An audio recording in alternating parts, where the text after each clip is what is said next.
Assalamualaikum warahmatullahi wabarakatuh.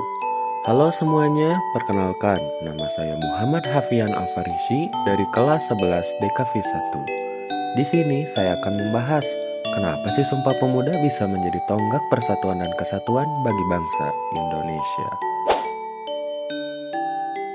Jadi, yang melatar belakangi terjadinya Sumpah Pemuda pada tahun 1928 adalah munculnya kesadaran kebangsaan dan keinginan untuk bersatu melawan penjajah, di mana pada saat itu Indonesia pada awal abad ke-20 adalah negeri yang terpecah-pecah. Bangsa kita hidup dalam keterasingan, dipisahkan oleh identitas suku, budaya, agama, dan wilayah. Di tengah penjajahan Belanda yang menindas, rakyat mulai menyadari bahwa persatuan adalah kunci untuk merebut kembali hak mereka. Lalu pada masa itu, golongan muda terpelajar belum puas dengan perkembangan organisasi yang belum bersatu, yang dimana saat itu muncul banyak generasi muda terpelajar yang mulai memahami arti penting perjuangan melawan penjajah. Mereka adalah anak-anak bangsa yang mendapat pendidikan modern, memiliki wawasan luas, dan semangat untuk mengubah nasib Indonesia. Namun mereka menyadari suatu hal, yang dimana perjuangan melalui organisasi yang ada saat itu masih terpecah-pecah dan mereka masih belum bersatu, yang dimana setiap organisasi berjuang atas nama suku, agama, atau wilayah masing-masing. Tidak ada sinergi yang menyatukan kekuatan mereka yang menjadikan gerakan nasional yang lebih solid. Di tengah kekecewaan terhadap organisasi yang berjalan sendiri-sendiri, kaum muda terpelajar mulai memikirkan cara untuk menyatukan perjuangan mereka. Mereka ingin membentuk wadah yang merupakan gabungan dari berbagai organisasi. Sehingga dimulai saat itu mereka menyadari bahwa selama masih terpecah-pecah, kekuatan bangsa tidak akan cukup untuk menghadapi penjajahan. Di tengah perjuangan melawan penjajahan, kaum muda menyadari bahwa persatuan adalah kunci untuk mewujudkan cita-cita kemerdekaan. Namun, tantangan terbesar mereka adalah bagaimana memantapkan paham persatuan kebangsaan di tengah keberagaman suku, budaya, dan organisasi yang ada. Para pemuda terpelajar melihat pentingnya mempererat hubungan antara berbagai perkumpulan pemuda kebangsaan, sehingga mereka sangat ingin memantapkan paham persatuan kebangsaan dan mempererat hubungan antara semua perkumpulan pemuda kebangsaan. Jadi pada intinya, terjadinya Sumpah Pemuda adalah keinginan bangsa Indonesia yang ingin bersatu dan menggabungkan isi pikiran mereka dalam satu wadah, sehingga perjuangan mereka akan lebih mudah, yang dimana perpecahan akan bisa diatasi dengan persatuan.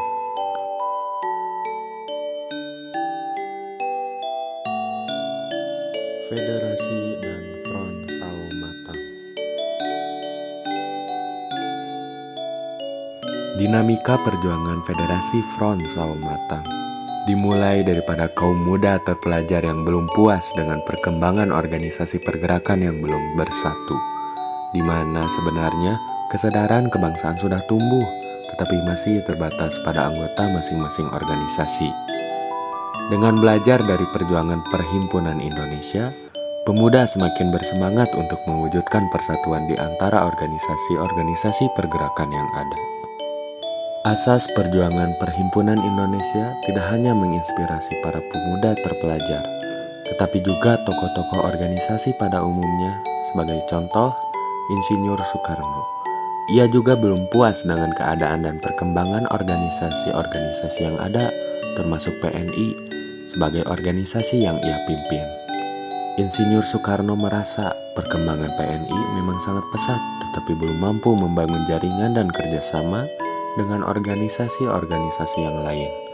Oleh karena itu, beliau ingin membentuk wadah yang merupakan gabungan dari berbagai organisasi, sehingga Soekarno pernah membentuk konsentrasi radikal pada tahun 1922. Yang dimaksudkan adalah konsentrasi radikal ini adalah wadah penyatuan para nasionalis dan partai-partai yang diwakilinya. Gagasan-gagasan tentang persatuan dan kerjasama antar organisasi itu sudah lama didengungkan oleh Perhimpunan Indonesia. Bahkan, persatuan menjadi salah satu asas perjuangan Indonesia.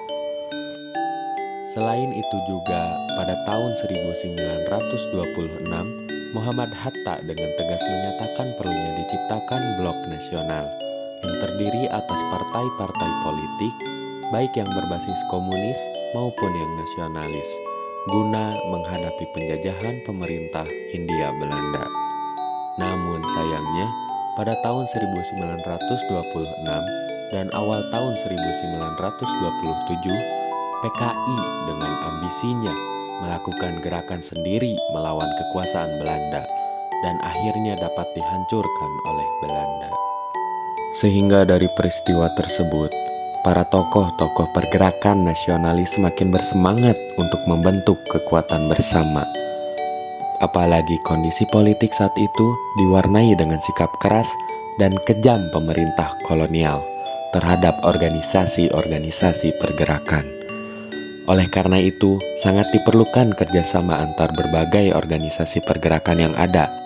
Sehingga kebetulan pada tahun 1927 telah terbit beberapa surat kabar yang memuat tulisan tentang perlunya mengatasi berbagai perbedaan untuk membangun kerjasama yang lebih kokoh.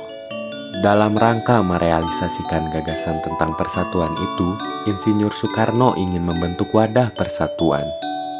Sehingga Insinyur Soekarno mendesak para pemimpin organisasi untuk membentuk sebuah federasi antar partai dan organisasi yang sekaligus merupakan Front Sao Matang untuk menghadapi praktik diskriminasi kelompok kulit putih yang merasa superior.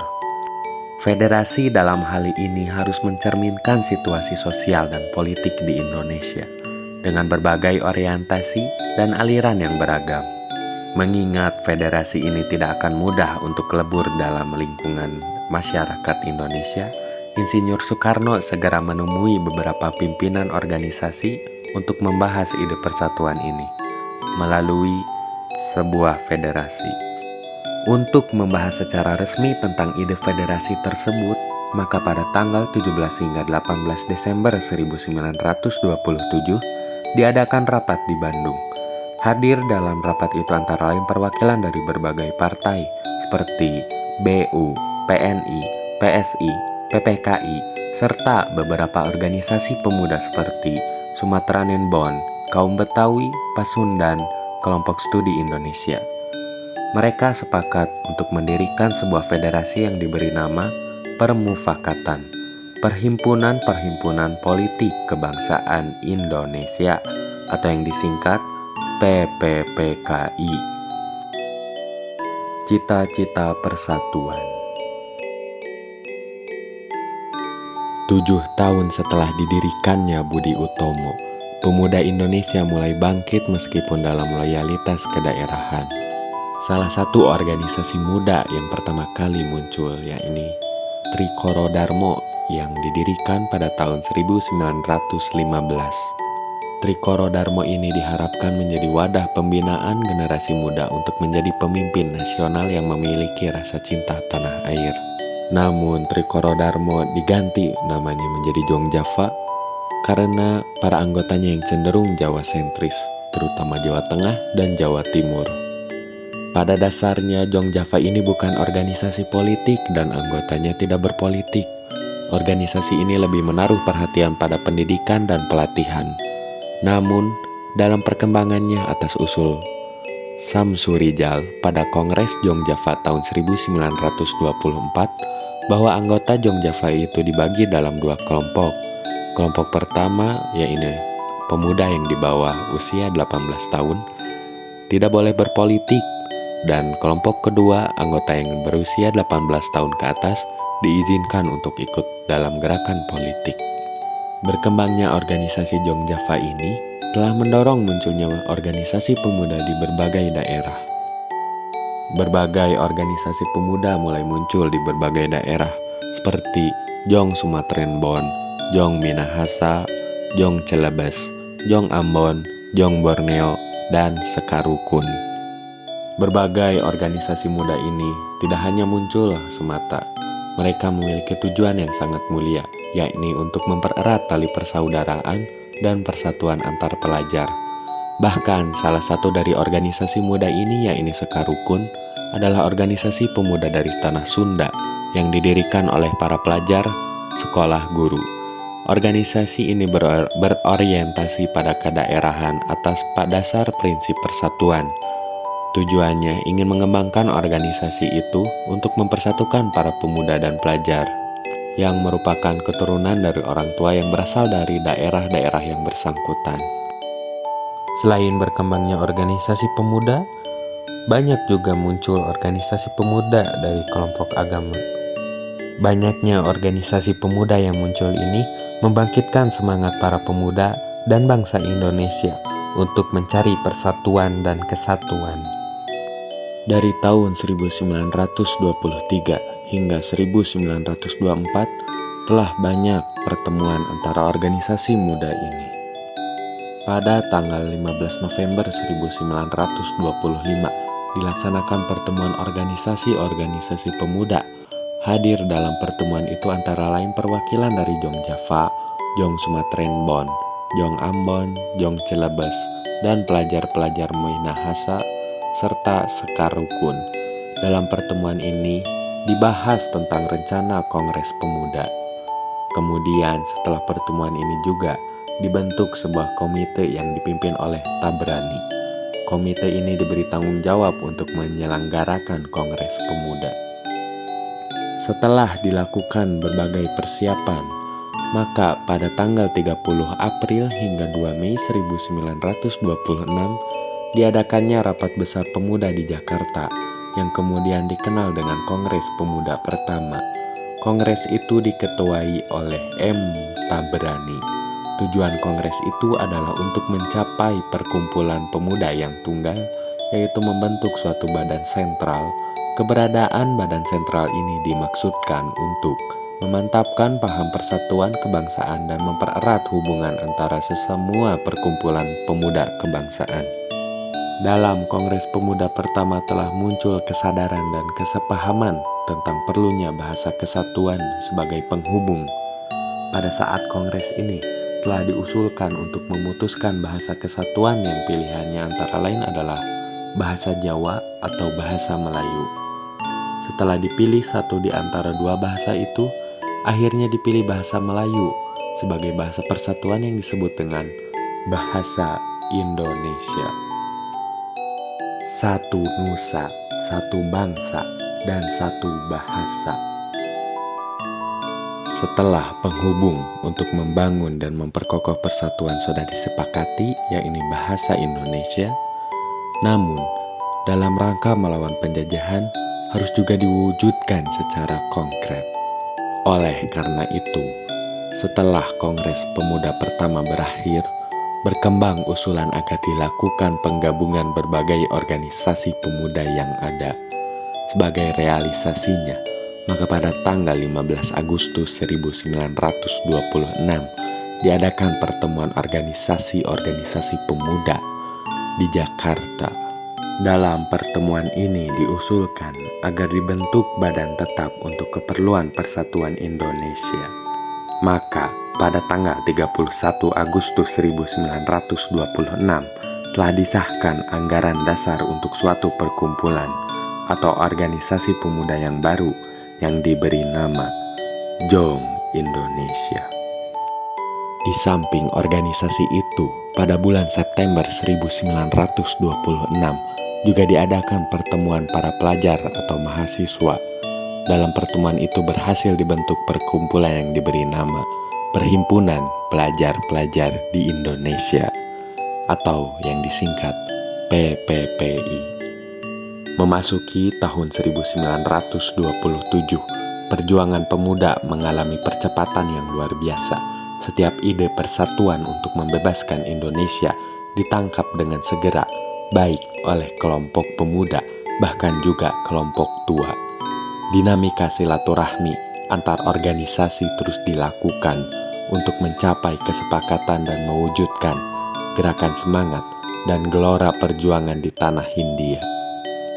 Pada tanggal 28 Desember 1927, Jong Indonesia menyelenggarakan kongres di Bandung. Dalam kongres ini, Insinyur Soekarno memberikan ceramah yang dapat menambah semangat para pemuda. Dalam kongres ini juga menetapkan nama Jong Indonesia diganti dengan Pemuda Indonesia. Beberapa keputusan penting dalam kongres ini antara lain: menetapkan nama Jong Indonesia diganti dengan Pemuda Indonesia. Bahasa Indonesia akhirnya dipilih bahasa Melayu, dijadikan bahasa pengantar organisasi Pemuda Indonesia. Pemuda Indonesia menyetujui usul PPPI tentang dibentuknya fusi semua organisasi lainnya yang beraraskan kebangsaan. Selanjutnya, untuk merealisasikan gagasan fusi semua organisasi itu, PPPI segera mengambil langkah-langkah. Diadakanlah pertemuan untuk membentuk panitia yang dikenal sebagai Panitia Kongres Pemuda Kedua. Kongres Pemuda Kedua ini dilaksanakan pada tanggal 27 hingga 28 Oktober 1928 yang kita kenal dengan Hari Sumpah Pemuda. Yang diundang dalam kongres ini adalah semua organisasi pemuda dan mahasiswa serta berbagai organisasi dan partai yang sudah ada. Kongres itu dilaksanakan dalam 3 tahapan sidang. Rapat pertama dilaksanakan hari Sabtu 27 Oktober 1928 malam, bertempat di Gedung Katolik Jonggilenbon, Waterloopen. Rapat dibuka oleh Ketua Panitia Kongres Pemuda Kedua. Dalam pembukaan ini dibacakan amanat tertulis dari Insinyur Soekarno. Bahkan di dalam rapat pertama ini terdapat pidato pembukaan Sugondo Josojo Puspito menyerukan tentang pentingnya Indonesia bersatu. Dalam sidang pertama, Muhammad Yamin memberikan ceramah. Dalam ceramahnya menegaskan ada 5 faktor yang dapat memperkuat persatuan bangsa, yakni faktor sejarah, bahasa, hukum adat, pendidikan, dan kemauan. Rapat kedua dilaksanakan pada hari Minggu 28 Oktober 1928, berlangsung pukul 8 hingga 12 siang. Sidang dilaksanakan di US Java Bioskop Koningsplein. Rapat membahas hal-hal berkaitan dengan pendidikan.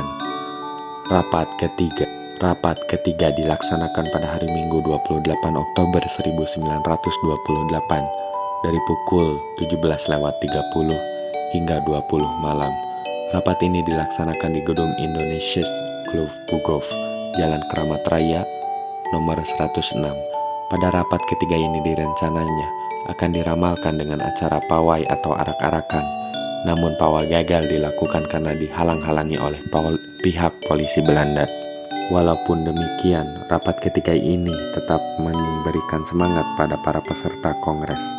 Rapat ketiga diisi oleh ceramah-ceramah tentang pergerakan pemuda dan persatuan bangsa yang ditekankan pentingnya persatuan dan kehidupan yang demokratis dan patriotis. Rapat kemudian diistirahatkan. Pada istirahat inilah ditampilkan W.R. Supratman untuk memainkan lagu yang diberi judul Indonesia Raya. Namun untuk menyiasati agar tidak dilarang oleh orang Belanda yang hadir, W.R. Supratman menampilkan lagu tersebut secara instrumental dengan biola. Lagu inilah yang kemudian kita kenal dengan lagu kebangsaan Indonesia, dan bendera merah putih diakui sebagai bendera kebangsaan. Setelah istirahat, kemudian rapat dilanjutkan. Puncak Kongres Pemuda Kedua ini diikrarkan sebuah sumpah yang kemudian kita kenal dengan nama Sumpah Pemuda, senantiasa menjadi keputusan penting yang historis monumental dalam Kongres Pemuda Kedua ini. Naskah rumusan ikrar Sumpah Pemuda ini selengkapnya dirumuskan oleh Muhammad Yamin. Nilai-nilai penting Sumpah Pemuda. Nilai-nilai dari Sumpah Pemuda yang bisa kita hikmahi di kehidupan berbangsa Indonesia, yakni persatuan, kemandirian dan nasionalisme, rasa kesatuan, kesadaran berbangsa, semangat kepemudaan dan memiliki tujuan ke depan, serta toleransi. Di balik peristiwa Sumpah Pemuda juga terkandung nilai demokrasi. Setelah Sumpah Pemuda diikrarkan, persatuan diwujudkan, maka langkah-langkah perjuangan pun dilaksanakan dalam mewujudkan cita-cita Indonesia Raya, satu nusa, satu bangsa, dan satu bahasa. Sumpah Pemuda adalah tonggak penting dalam sejarah Indonesia. Peristiwa ini menyatukan para pemuda dari berbagai latar belakang untuk menyatakan tekad bersama dalam membangun bangsa Indonesia yang merdeka, bersatu, berdaulat, adil, dan makmur. Sekian yang bisa saya sampaikan. Terima kasih telah menyimak materi ini. Ingat, setiap langkah kecil yang kita ambil hari ini adalah fondasi untuk kesuksesan besar di masa depan. Terima kasih. Wassalamualaikum warahmatullahi wabarakatuh.